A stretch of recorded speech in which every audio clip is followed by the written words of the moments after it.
Hindi na pagdayunon ang pagpasakas ang kaso. Batok sa ubog ang mga individual nga nagpuli sa pagtapungol kag pagtumakanday Superman, Batman kag Wonder Woman sa Pototan Plaza. Sa interview sang Bomba Radio kay Police Major Brian Alamo, hepe sang Pototan Municipal Police Station, iyagin pahayag nga natukiban nga lunsay estudyante ang involved sa pagpangsumbag sa superheroes nga nagaserbe kun tani nga dekorasyon sa plaza sang Banwa.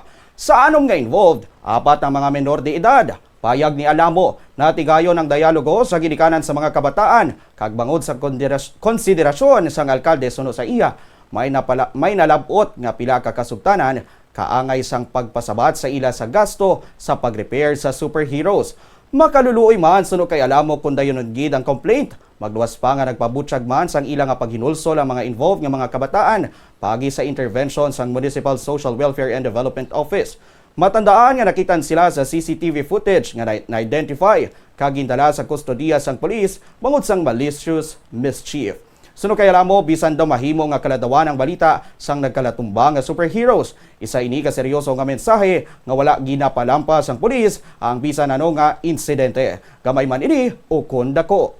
Although ako ng taon na ito kakaladlawan nga balita, no? So, but ang message na ito dara is very serious. Nga diri sa bayan sa Pototan, gamay kag dako di mga insidente, wala na mo niya gina-disregard.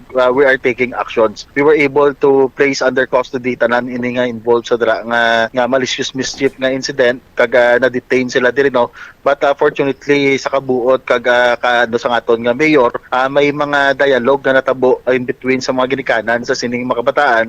Kinahanglan naman sila disiplinahon but mas naluoy kita gisano sa ginikanan nila na once nga we were going to push through the case kag maglaguba ni mga records sa kabataan, nakita naton na through the intervention nga ginubra sa atong nga DSWD, nakita man naton ang remorse sa sining nga mga kabataan.